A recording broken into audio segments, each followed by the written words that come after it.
Hello everyone, this Akshay Upadhyay. Welcome back to channel science madness. So आज हम क्या करने जा रहे हैं? आज हम लोग जा रहे हैं लेक्चर 2 में, that is of heat. Heat का हमने फर्स्ट लेक्चर में देखो इंट्रोडक्शन टू हीट देखा कि हीट एनर्जी एक्चुअली है क्या। फिर उसके बाद हम लोगों ने देखा कि चेंज ऑफ स्टेट कैसे होता है हीट एनर्जी में। That means latent heat of fusion देखा, लैटेंट हीट ऑफ इवापोरेशन देखा, या फिर वेपराइजेशन देखा, और हम बोलते हैं कि लैटेंट हीट ऑफ सब्लिमेशन देखा। तो इसमें हमने देखा कि कैसे हीट आने से या जाने के वजह से जो है आपका स्टेट चेंज हो रहा है, राइट। तो आज हम लोग क्या करने जा रहे हैं? आज हम लोग कुछ नए प्रॉपर्टी पढ़ने जा रहे हैं, that is of resolution property. अगर आपने वो वीडियो नहीं देखा है तो आप वो वीडियो हम लोग के आई बटन से क्लिक करके देख सकते हैं। तो प्रीवियस सेशन के वीडियो को आप देख लें सो डैट यहाँ से कंटिन्यू करें। तो आप इस वीडियो को पॉज करो, पहले वो वीडियो देख के आओ एंड देन यहाँ से स्टार्ट करेंगे, राइट। सो हम लोग कंज्यूम कर लेते हैं कि आपने वो वीडियो देख लिया है, राइट। तो यहाँ से स्टार्ट करते हैं, तो हीट के बारे में, ओके। सो इसी चैप्टर को कंटिन्यू करते हैं, राइट। तो अब देखो बच्चों, आज क्या करने जा रहे हैं हम लोग? आज हम लोग करने जा रहे हैं रेजुलेशन प्रॉपर्टी के बारे में। तो रेजुलेशन प्रॉपर्टी क्यों इतना इंपॉर्टेंट है उसके बारे में देखते हैं। तो देखो, रेजुलेशन को देखने जाए तो ये डायग्राम है हमारे सामने, ओके। इसमें क्या किया गया है? ज़्यादा कुछ नहीं किया है। एक टेबल है, उस पर आइस स्लैब रखा हुआ है। सो आप देख सकते हो कि ये जो है ये आपका आइस स्लैब है, राइट। इस आइस स्लैब के दोनों तरफ, ओके, इस आइस स्लैब के दोनों तरफ एक थ्रेड बांधा गया है एंड उस थ्रेड को सस्पेंड करके हमने एक वेट में बांध दिया है। सिमिलरली ऑन द इधर साइड ऑल्सो, दैट मीन्स यहाँ पे एंड वहाँ पे दोनों तरफ पे जो है वेट्स लगाए गए हैं और उस आइस स्लैब के ऊपर रख दिया गया है। अब नॉर्मली होना क्या चाहिए बच्चों? प्रेशर अप्लाई हो रहा है, राइट। आइस के ऊपर प्रेशर अप्लाई हो रहा है। सो नॉर्मली इस व्हाट वी से इस वायर को पास होना चाहिए व्हाट वी से आइस से। तो ये कैसे होता है? ये पास होते जाता है। सो हम लोग देख सकते हैं, देखो इस प्रॉपर्टी को देखने के लिए इस प्रॉपर्टी का एक छोटा सा हम लोग व्हाट वी से एक तरीका देख सकते हैं। क्या देखा है? Take a small slab of ice, a thin wire of two identical weights. मतलब हमने एक स्लैब ऑफ आइस लिया, एक थिन वायर लिया और दो आइडेंटिकल वेट्स लिए जो कि सेम होने चाहिए, ओके। आइडेंटिकल का मतलब होता है वेट सेम होना चाहिए। फिर क्या किया है हमने? उन्होंने क्या कर दिया? Put a slab of ice on the stand. उस स्टैंड के ऊपर हम लोगों ने स्लैब ऑफ आइस को रख दिया। अब वो हैंग करेंगे उन दोनों को, दैट मीन्स ये वेट को और ये वेट को जो है उस वायर के थ्रू आइस के ऊपर हम लोगों ने हैंग कर लिया। अब हमने ऑब्जर्व क्या किया? देखो, we observe here the wire gradually penetrates the ice slab. मतलब वो वायर जो है आपका पेनिट्रेट करेगा, प्रेशर अप्लाई करते हुए जाएगा, राइट। और वो पेनिट्रेट करेगा आपके आइस स्लैब को। कुछ टाइम बाद क्या हो जाएगा बच्चों कि ये पूरा पास ऑन हो जाएगा आपके इससे और ये वायर कुछ इस तरीके से यहाँ पे नीचे हो जाएगा। दैट मीन्स वो आइस स्लैब को पास कर जाएगा। अब मुझे आप लोग बताओ, क्या ये आइस स्लैब को दो पार्ट में तोड़ेगा? यस और नो? आपका जो भी आंसर है प्लीज इस वीडियो को यहीं पे पॉज करो और पीछे नीचे जाके कमेंट डाउन करो कि क्या है, यस है या नो है। दैट मीन्स वो पेनिट्रेट करते तो जाएगा, दो पार्ट में तोड़ेगा। अगर हाँ तो यस लिखना है, अगर नहीं तोड़ेगा लगता है तो नो लिखो, okay. Will take a short pause over here, okay. So I guess आप लोगों ने अभी तक जो है उस वीडियो का जो कमेंट है कर दिया होगा। इनकेस नहीं किया तो प्लीज देखो, अगर आप लोग नहीं समझ पा रहे तो कोई प्रॉब्लम नहीं, हम लोग कोशिश करेंगे फिर भी समझने की, ठीक है। सो इसका आंसर क्या होना चाहिए? क्या उसने पेनिट्रेट किया? यस, उसने पेनिट्रेट तो किया। तो आंसर इज यस, उसने पेनिट्रेट किया। ये क्वेश्चन का आंसर हो गया पेनिट्रेट, यस किया उसने। बट क्या उसने इसे दो पार्ट में ब्रेक डाउन किया? तो आंसर विल बी नो। ये जो है ब्रेक डाउन नहीं करेगा, पेनिट्रेट तो करेगा बट ब्रेक डाउन नहीं करेगा। अब देखो ये थोड़ा सा ना मैजिकल लगता है, राइट। अरे यार, ये वायर भी पास हो गई और बर्फ वैसे वैसे ही है, तो ये क्यों है, ये कैसे है, उसे समझना है तो हम लोग को समझना पड़ेगा रेजुलेशन प्रॉपर्टी की वजह से बारे में। चलो देखते हैं what is regelation property. So देखो क्या है कि आइस जो है gets converted into water, okay sorry, yes, ice जो है it gets converted into water because of the pressure even at 0 degree Celsius. हमने क्या किया? प्रेशर अप्लाई किया है। किस पे अप्लाई किया है? उस आइस स्लैब पे। प्रेशर अप्लाई करने की वजह से वहां का जो पार्ट है, जैसे कि हम देख सकते हैं ये आइस स्लैब था, ओके। लेट अस कंसीडर कि ये आइस स्लैब था हमारा, साइड व्यू से देख रहे हैं। एंड जो है इसके ऊपर एक वायर लगाया हुआ था। तो जहां पे वायर लगेगा बच्चों, वहां पे क्या हो जाएगा कि यहाँ पे का पार्ट जो है वाटर बन जाएगा, जैसा ना प्रेशर की वजह से। लेकिन जैसे ही वायर पास ऑन हो जाएगा उससे, तो क्या हो जाएगा? ये आइस जो है फिर से व्हाट वी से फ्यूज हो जाएगा और वो फिर से जैसे प्रेशर निकाल दे वहां से, ओके। प्रेशर था तब तक वो आइस वाटर बन रहा था, जैसे ही हमने प्रेशर रिमूव किया तो वो फिर से आइस बन गया, right. That means when ever a pressure is removed, मतलब हमने क्या किया है, हमने उस प्रेशर को रिमूव किया है, वो जो वाटर है आपका वो फिर से आइस बन गया है। दैट मीन्स प्रेशर अप्लाई करने पे आपका आइस जो है वो वाटर बन रहा था, प्रेशर रिमूव करने पे वो फिर से आइस बन गया। अब ये प्रॉपर्टी बहुत ही जबरदस्त प्रॉपर्टी है, राइट। अब देखो क्या है regelation. So regelation is the phenomena of melting under the pressure, refreezing when the pressure is released. मतलब हर एक चीज के ऊपर, अगर आइस के ऊपर अगर प्रेशर अप्लाई करते हो तो वो क्या होगा, वो मेल्ट होगा। जैसे ही आप प्रेशर रिलीज कर देते हो वो फिर से रिफ्रीज हो जाएगा। ओके, अब ये प्रॉपर्टी कहीं पे देखा देखा जैसा लग रहा है, मैं बार बार ऐसे ऐसे ऐसे इशारे कर रहा हूं, इससे मतलब क्या है, कुछ याद आ रहा है आपको कि ये प्रॉपर्टी कहीं पे तो देखा हुआ रहना चाहिए। यस, तो ये प्रॉपर्टी हमने देखा है आइस बॉल्स में। मतलब क्या है, आइस बॉल एज इन गोला खाते हैं हम लोग, राइट। तो ये जो है, ओके, इस आइस बॉल में हमने देखा है, राइट। या फिर हिंदी में बोला जाए, ये आइस बॉल समझो, या फिर अगर हिंदी में देखा जाए तो इसे हम गोला बोलते हैं, right.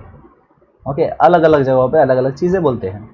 So this kind of phenomena resolution में है। ओके, ये चीज देखा रहेगा आपने, जो भी गोला बनाते हैं उन लोग क्या करते हैं, अपने हैंड से पहले तो बर्फ को खींच देते हैं, दैट मीन्स छोटे छोटे पार्टिकल्स में कर देते हैं, एंड देन उसको एक्यूमुलेट करते हैं एक जगह पे, राइट। जब वो एक्यूमुलेट करे तो उनके पार्टिकल्स थोड़े थोड़े करके अंदर मेल्ट हो रहे हैं, और जैसे ही उन्होंने हाथ निकाल दिया तो क्या हो जाता है, वो रिफ्रीज हो जाते हैं। तो जब प्रेशर अप्लाइड था तो अंदर जो है वाटर जो है वो घूम रहा था, राइट। एंड उस वजह से इनका फ्यूजन हुआ। फ्यूजन एज इन वो मॉलिक्यूल्स एक दूसरे से जुड़ गए, उन्हें लगा कि ये सब अपने ही फैमिली के हैं, राइट। सो यहाँ पे क्या हो जाता है, वो एक दूसरे में स्टिक हो जाते हैं। ये बहुत ही मस्त सा फेनोमिना है आपके रेजुलेशन प्रॉपर्टी का। तो this is one of the application जो बोल सकते हैं हम लोग रेजुलेशन प्रॉपर्टी में होता है। ओके, सो आइस स्लैब की प्रॉपर्टी आप लोगों को मेरे हिसाब से याद हो गई होगी। देखो ये सब हमें बचपन से पता है। फिजिक्स का एक ही अच्छा चीज है कि हमें सब कुछ पता होता है, सिर्फ नाम पता नहीं होता उसका। तो हम लोग अभी उसके नाम पता कर रहे हैं, राइट। सो ये प्रॉपर्टी आई गेस आपको समझ में आ गई होगी। अब देखो बच्चों, यहाँ पे क्या लिखा हुआ, if two small pieces of ice are taken and pressured against each other, they stick to each other। इसका मतलब वही है ना, अभी हम लोग जो बता रहे थे। मतलब अगर आप आइस क्यूब्स लो घर पे और उसे ना बहुत ज्यादा प्रेशर अप्लाई करो दोनों आइस क्यूब्स के ऊपर, दैट मीन्स मैंने एक आइस क्यूब लिया, एक और आइस क्यूब लिया, और इन दोनों को एक दूसरे के अगेंस्ट जो है मैंने प्रेशर अप्लाई किया, दैट मीन्स दोनों के ऊपर प्रेशर अप्लाई किया। तो मैं देखूंगा कुछ टाइम बाद जैसे मैं उसे छोड़ता हूं तो उनका जो प्रेशर जैसे मैं रिलीज करूंगा तो वो क्या हो जाएंगे, वो एक दूसरे में स्टिक हो जाएंगे। इसका मतलब क्या हो गया कि वहां पे रेजुलेशन प्रॉपर्टी ने अपना काम कर दिया है। Are you getting it? One of the best phenomena है रेजुलेशन प्रॉपर्टी का। तो यहाँ पे भी हीट बहुत ही ज्यादा काम आता है, राइट। तो मैंने बोला था अभी सर हीट है तो अब ये कोल्ड चीजों के बारे में क्यों पढ़ा था। ओके, हीट क्या है बच्चों, अगर कहीं पे हीट कम है दैट मीन्स वहां पे कोल्डनेस है। हम लोग कोल्डनेस कैसे मेजर करते हैं, कम हीट तो कोल्ड, ज्यादा हीट तो मतलब कोल्ड नहीं है। ओके, तो इट्स जस्ट अ कंपैरिजन। तो मतलब क्या है, जहां पे भी कोल्ड चीजें दिखेंगी आपको उसका मतलब है वहां पे हीट की कमी है, दैट्स इट। कोल्ड कोई चीज नहीं होता। ओके, ग्रेट, बहुत अच्छा। अब नेक्स्ट टॉपिक देखते हैं, एनामलस बिहेवियर ऑफ वाटर। अब ये इसका नाम है एनामलस बिहेवियर। तो ये बहुत ही अजीब सा बिहेवियर करता है वाटर। एनामलस जो ना हम लोग प्रिडिक्ट करना चाहते हैं, हम समझना चाहते हैं, बट वैसा नहीं कर रहा है। कुछ एक पर्टिकुलर मोमेंट पे, कुछ एक पर्टिकुलर जगह पे जो है आइस अलग बिहेव कर रहा है एज हमें जैसा चाहिए, जैसा नॉर्मली हर एक चीज बिहेव करना चाहिए, वो वाटर उस मोमेंट पे अलग बिहेव कर रहा है। ओके, जो हम लोग ने एक्सपेक्ट किया उससे अलग किया, तो हमने बोला एनामलस बिहेवियर ऑफ वाटर। अब इसे समझने के लिए ये देख सकते हो हम लोग, ये जो डायग्राम है सामने, किस चीज का डायग्राम है, ये कुछ नहीं है, ये आइसबर्ग है यहाँ पे, right, this is an iceberg. और ये क्या है, यहाँ पे आइस जमे हुए हैं, मतलब वाटर के जो सतह बोल सकते हैं, राइट, या सरफेस है जो, उस पे जो है आइस है। तो लेट अस राइट इट, यहाँ पे आइस है। ओके, और यहाँ पे वार्म वाटर है, वार्म एज इन वार्म नहीं, इसके कंपैरिजन में, आइस के कंपैरिजन में थोड़ा सा गर्म, और उसके नीचे कोल्ड वाटर है। अब ये क्यों हो रहा है, ये एक्चुअली में होता है, ठीक है, चलो ये क्यों हो रहा है, तो this is due to anomalous behaviour of water. Sir इतने में हो जाएगा एनामलस समझ जाए, नहीं, इट्स अ ब्रॉड कॉन्सेप्ट, तो उसे समझना पड़ेगा, राइट। सो देखते हैं। सो एनामलस बिहेवियर ऑफ वाटर को समझते हैं। अब एनामलस बिहेवियर को समझने से पहले उसका नॉर्मल बिहेवियर समझते हैं। नॉर्मल बिहेवियर क्या है कि जब भी आपके पास कोई व्हाट वी से लिक्विड है तो उसे अगर आप हीट अप करते हो तो वो एक्सपांड होता है, राइट, उसकी वॉल्यूम इंक्रीज होती है। दैट मीन्स अगर आप लिक्विड को, कोई एक लिक्विड को अगर एक्सपांड करना चाहते हो, उसे हीट दे देते हो तो नॉर्मली एक्सपांड होता है और वो समझो गैसेस कुछ स्टेट में चले जाता है। फॉर एग्जाम्पल पानी को हीट कर लो, राइट, तो वहां पे एक्सपांशन ऑफ लिक्विड हो रहा है, राइट। लेकिन अगर हम बात करें कि अगर उसे कूल डाउन किया जाए, कूल डाउन का मतलब क्या है कि उसमें से जो है हम हीट एनर्जी कम कर दे तो क्या होगा, वो कॉन्ट्रैक्ट होगा। अगर यहाँ पे लॉजिकली अगर सोचा जाए तो हाँ, अगर पानी है उसे मैं फ्रीज कर रहा हूँ, दैट मीन्स उसके में से जो हीट एनर्जी निकाल रहा हूँ तो वो देखो कॉन्ट्रैक्ट होकर एक आइस क्यूब बन जाता है, राइट। तो यहाँ पे भी क्या हो गया है, आपका एक्सपांशन समझ में आ गया है एंड कॉन्ट्रैक्शन समझ में आ गया है। दैट मीन्स हीट अगर दोगे, अगर यू आर गिविंग हीट तो इट विल एक्सपांड, और जब आप हीट उसमें से निकाल लोगे तो वो बन जाएगा, वो हो जाएगा आपका कॉन्ट्रैक्शन। तो ये normal behaviour, this is general behaviour. But water का एक अलग सा बिहेवियर है, इसलिए बोलते हैं एनामलस। क्या है कि वाटर को जब आप हीट करोगे 0 डिग्री से 4 डिग्री, मतलब actually you are heating it, okay, you are giving heat, तो यहां पे होना क्या चाहिए, नॉर्मली होना चाहिए कि वो एक्सपांड हो।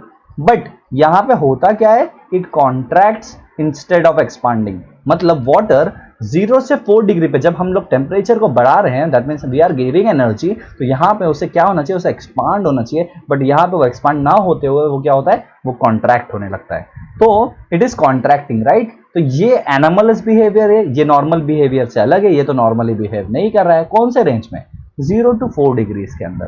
तो इस रेंज को बोलते हैं आपके एनामलस बिहेवियर ऑफ वाटर। याद रखना, एनामलस तभी बिहेव करेगा जब वो 0 से 4 डिग्रीज के बीच में हो जाएगा। ओके, देखते हैं कैसे।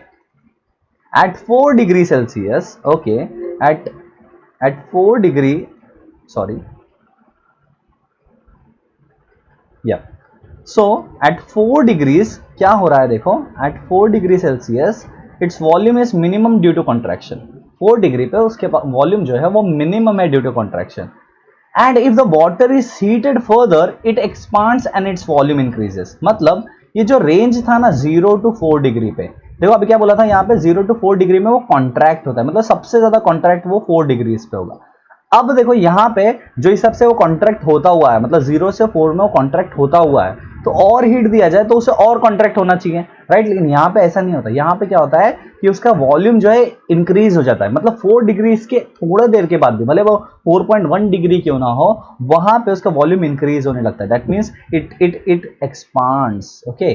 तो ये एक्सपांड करने लगता है। Are you getting it? इसका मतलब यहाँ पे एनामलस बिहेवियर गायब हो गया। यस और नो? मतलब 4 डिग्रीज के बाद, ये 4 डिग्रीज के बाद इसका वॉल्यूम जो है वो पहले तो मिनिमम था, ओके, मतलब कॉन्ट्रैक्शन सबसे कम था, मतलब ज्यादा था, ओके। अब यहां पे क्या होगा, कॉन्ट्रैक्शन बढ़ना चाहिए, लेकिन टेम्परेचर देने के बाद क्या हो रहा है कि उसका जो वॉल्यूम है it is increasing. That means वो अब नॉर्मल बिहेव कर रहा है, जैसा उसे करना चाहिए, हर लिक्विड को करना चाहिए वैसा वो बिहेव कर रहा है, right. So this exceptional behavior of water between 0 to 4 degree is called the anomalous behavior of water। समझ में आ रहा है? That means ये normal behavior तो नहीं है। Normal behavior कैसा है कि टेम्परेचर देते जाओगे वो एक्सपांड होते जाएगा, टेम्परेचर निकालते जाओगे वो कॉन्ट्रैक्ट होते जाएगा, राइट। तो इसका मतलब क्या हो गया कि इस रेंज में, ओके, 0 to 4 डिग्रीज में एनामलस बिहेव करता है। बट सर क्या इसे पढ़ना काफी है, क्या इसका कुछ एप्लीकेशन नहीं है? Okay, will see its application. तो ये देखो जो आपके सामने है इसे बोलते हैं होप्स एपैरेटस। इसे क्या बोलते हैं? Hopes apparatus. So this is your hopes apparatus. ये जो आपके सामने है ये आपका होप्स एपैरेटस है। तो इसमें नॉर्मली किया गया है क्या, देखो यहाँ पे एक फ्रीजिंग मिक्सचर लगाया गया है, ठीक है, ये फ्रीजिंग मिक्सचर है। और यहाँ पे आप लोग देख सकते हो कि, एक मिनट, या, तो यहां पे आप देख सकते हो कि यहां पे एक थर्मोमीटर लगाया गया है, ठीक है, और यहां पे भी एक थर्मोमीटर लगाया गया है, ठीक है। अब इसका मतलब क्या है, देखो इसमें लिक्विड है, राइट, लिक्विड है और इसमें टेम्परेचर दिखा रहा है 0 डिग्रीज, ओके, और इसमें टेम्परेचर दिखा रहा है 4 डिग्रीज। इसका मतलब क्या समझ में आ रहा है कि जिसका टेम्परेचर कम है वो ऊपर है, यस और नो? जिसका टेम्परेचर कम है वो ऊपर है और जिसका टेम्परेचर ज्यादा है वो नीचे है, ओके। क्या नॉर्मली ऐसा होना चाहिए? टेम्परेचर जिसका ज्यादा होता है वो नॉर्मली ऊपर होता है, राइट, उसे एक्सपांड होना है तो उसे ऊपर आना चाहिए। बट यहाँ पे क्या हो रहा है कि वो नीचे जा रहा है। तो इस दौरान क्या कर रहा है वो कि यहाँ पे इसे इस फ्रीजिंग मिक्सचर में से कुछ पानी के ड्रॉपलेट्स निकल रहे हैं, तो ये होप्स apparatus भी बहुत ही लॉजिकल है, ठीक है। देखो, a beaker is filled with water and cooled along with the hopes device an hour before conducting the experiment. ये पहले क्या किया जाता है, उस बीकर में पानी फिल किया जाता है एंड उसे कूल किया जाता है। Okay, the cooling mixture is prepared using crushed ice and kitchen salt, मतलब सॉल्ट और what we say salt and ice को डालते हुए इसे बनाते हैं, ठीक है। Two thermometers are fitted, one at 0 degree Celsius, sorry at 0 degree temperature and one at 4 degree Celsius, मतलब यहाँ पे 2 किया है और उसमें रीडिंग्स ली गई है। Okay, at starting both of the temperature show the same temperature. तो स्टार्टिंग में क्या है कि जब भी उन्होंने वो होप्स apparatus स्टार्ट किया तब देखा कि पानी का टेम्परेचर ऑलमोस्ट सेम था, बस अभी अभी डाला था, राइट। तो उसके बाद उन्होंने रीडिंग चेक किया तो उस पर 0 और 4 दिखा रहा है। अब ये क्यों, इसका रीजन क्यों है, इसे ना हम ग्राफ से समझ सकते हैं, ठीक है बच्चों। तो दिस इज योर ग्राफ, ये आपका सामने ग्राफ है, देखो, राइट। क्या है, देखो यहाँ पे ये वाई एक्सिस है, ये शो कर रहा है आपका, ओके। यहाँ पे देखो, यहाँ पे एक शो कर रहा है और यहाँ पे एक शो कर रहा है, you can see it, okay. So ये क्या एक्चुअली ये आपका वॉल्यूम शो कर रहा है, ओके। ये क्या कर रहा है आपका वॉल्यूम शो कर रहा है, और ये क्या कर रहा है आपका टेम्परेचर शो कर रहा है। अब देखो नॉर्मली होता क्या है बच्चों कि जैसे जैसे हम लोग का टेम्परेचर बढ़ेगा तो क्या होना चाहिए, वॉल्यूम शुड इंक्रीज, यस और नो, क्या होना चाहिए, जैसे जैसे टेम्परेचर बढ़ेगा तो आपका वॉल्यूम शुड इंक्रीज, मतलब यहां से आपका वॉल्यूम जो है इंक्रीज होते जाना चाहिए, यस और नो।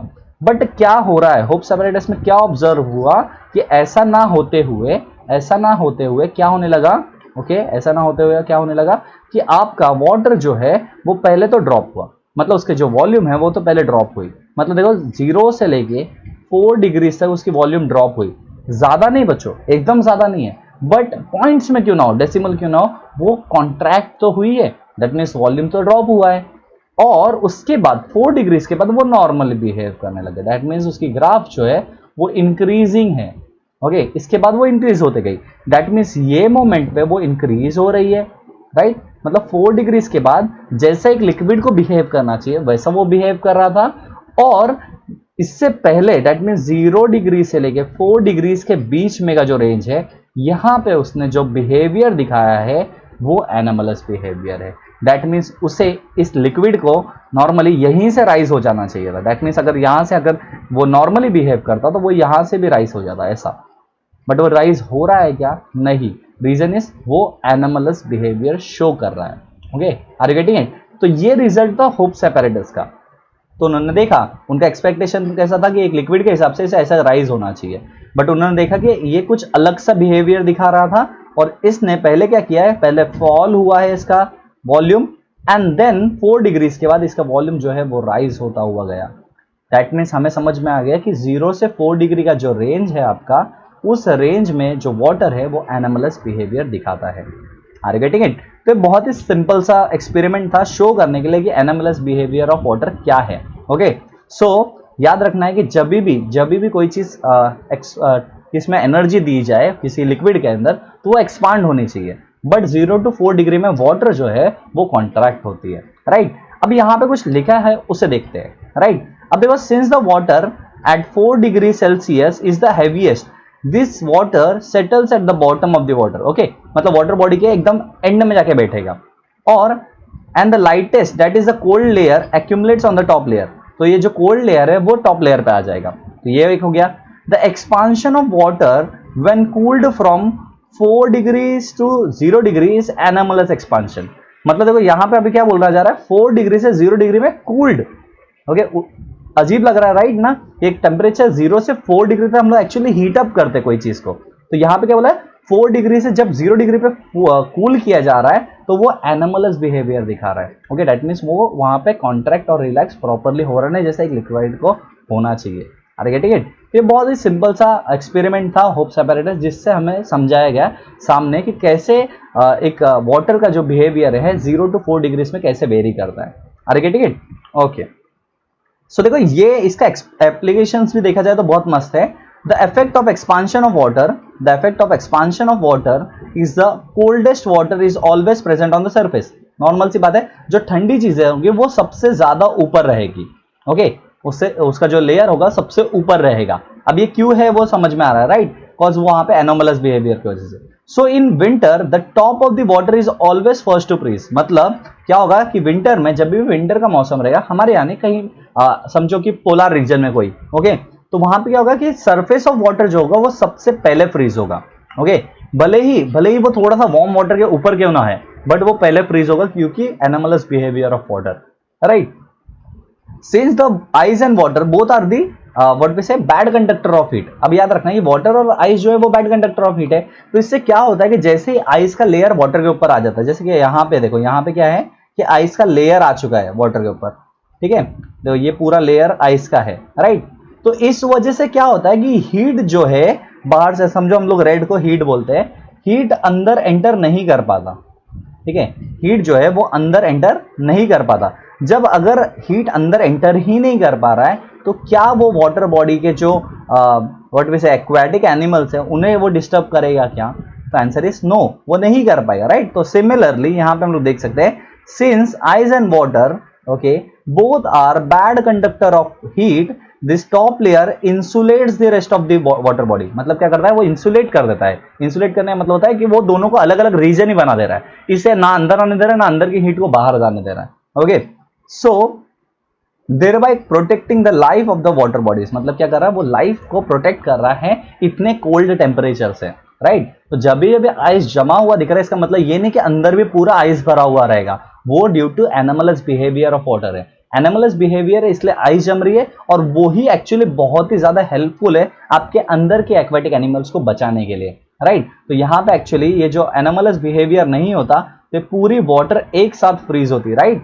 ओके, और जिस वजह से ये एक्वेटिक एनिमल्स भी फ्रोजन हो जाते हैं। Are you getting it? बहुत ही सिंपल, यस। तो ये है हमारा anomalous behaviour of water. So अब हम समझते हैं कि what is dew point and humidity. अब ये ड्यू पॉइंट और ह्यूमिडिटी में से हम सबसे पहले क्या करेंगे, हम जंप करेंगे अपने ह्यूमिडिटी के ऊपर, कि पहले हम समझेंगे कि ये ह्यूमिडिटी क्या होती है, ठीक है। So let's get started with humidity. तो पहले हम लोग का जो टॉपिक है वो है ह्यूमिडिटी। तो let us click it, okay, या। तो ह्यूमिडिटी क्या है आपका, the amount of water vapour present in the atmosphere. मतलब आपके आसपास के एटमॉस्फेयर में कितना ज्यादा वाटर वेपर है वो आपका ह्यूमिडिटी है। दैट मीन्स अगर वाटर वेपर ज्यादा है तो हम बोलेंगे वो क्लाइमेट जो है वो ह्यूमिड क्लाइमेट है। अगर वाटर वेपर कम है तो हम लोग उसे बोलेंगे it is low humid climate, या फिर लेस ह्यूमिडिटी के साथ वो क्लाइमेट है, राइट। तो वो एटमॉस्फेयर में कितना ज्यादा वाटर वेपर है वो बताएगा ह्यूमिडिटी क्या है, राइट। तो देखो हर एयर का टेम्परेचर के हिसाब से डिपेंडेंसी होता है वाटर वेपर को होल्ड करने का। जितना ज्यादा हॉट आपका टेम्परेचर होगा आसपास में, जितना ज्यादा हॉट एयर होगा, उतना ज्यादा वो वाटर वेपर को होल्ड कर सकता है। मतलब जहां पे ज्यादा से ज्यादा व्हाट वी से हॉट एयर है, वहां पे ज्यादा से ज्यादा व्हाट वी से ह्यूमिडिटी होगी। चलो देखते हैं कैसे। देखो यहाँ पे क्या लिखा हुआ है कि आपका air's ability to hold water vapour depends on the air's temperature. Air के टेम्परेचर पे डिपेंड करेगा। अब द हॉटर द एयर, ये इंपॉर्टेंट है, इसका मार्क कर लेते हैं, ठीक है। So the hotter the air the more water it can hold. मतलब जितना हॉट आपका एयर होगा उतना ज्यादा से ज्यादा वो आपका व्हाट वी से वाटर को होल्ड कर सकता है। मतलब ह्यूमिड क्लाइमेट कहां पे होगा, जहां पे भी आपका एयर में टेम्परेचर ज्यादा हो।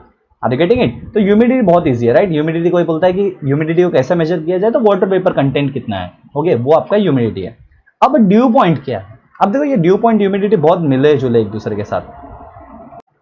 अब मैंने बोला ये ड्यू पॉइंट और ह्यूमिडिटी जो है एक दूसरे पे बहुत ज्यादा डिपेंडेंट है। ओके, मिले जुले होने का मतलब है दोनों पे जो है डिपेंडेंट है। अब क्यों डिपेंडेंट है? देखो ड्यू पॉइंट क्या होता है कि अगर आपका टेम्परेचर है, ओके, देखो अभी यहाँ पे लिखा है the temperature at which the water vapour in the air become saturated. अब टेम्परेचर सैचुरेटेड कैसे होगा, राइट। अब देखो एयर कब सैचुरेट होगा आपका, जब उसका लिमिट पूरा हो जाए वाटर वेपर को होल्ड करने का। That is called as point of saturation. Saturation कब हिट होगा, जब आपका एयर का कैपेसिटी कंप्लीट हो जाए कि वो इतने ही वाटर वेपर को होल्ड कर सकता है। जब उससे ज्यादा वो होल्ड करने की कोशिश करेगा तो क्या होगा कि वो वाटर ड्रॉपलेट्स में व्हाट वी से ट्रांसफॉर्म हो जाएगा, तो ड्यूज बनाएगा छोटे छोटे। आपने देखा था मॉर्निंग ड्यूज को, राइट। सिमिलरली तो आपका सैचुरेट कब होगा एयर, सैचुरेट का मतलब होता है उसका लिमिट जो है पूरा कब होगा, जब उसका वाटर वेपर जो है जितना उसका कैपेसिटी है वहां तक वो अगर होल्ड कर लेता है, तो उसके बाद थोड़ा भी और वाटर वेपर आता है अगर, तो वो कन्वर्ट हो जाएगा आपके ड्यूज में। तो that is called as dew point, वो पॉइंट जहां पे आपका एयर सैचुरेट हो जाए। अनसैचुरेटेड एयर मतलब उसमें वाटर वेपर की कमी है, सैचुरेटेड एयर मतलब उसका जो वाटर वेपर है वो कंप्लीट हो चुका है, उसका जो कैपेसिटी है वो कंप्लीट हो चुकी है। तो ड्यू पॉइंट कब हिट होगा, जब आपका वाटर वेपर का कंटेंट जो है जितना लिमिट है वो पूरा हो जाए। दैट मीन्स अगर उसे समझे तो हम बोल सकते हैं कि उसका सैचुरेशन कंप्लीट हो जाए, राइट। तो सैचुरेटेड एयर में अगर और वाटर वेपर आता है तो क्या होगा कि वो ड्यू में कन्वर्ट हो जाएगा। ओके, तो यहां पे देख सकते हैं हम लोग कि क्या लिखा है, the temperature at which water vapour in the air become saturated and water droplets begin to form. तो ये वो पॉइंट होगा जब आपका वाटर वेपर्स बनना चालू हो जाएंगे। तो this point is called as dew point. Okay, so ये समझ में आ गया हमें ड्यू पॉइंट के बारे में।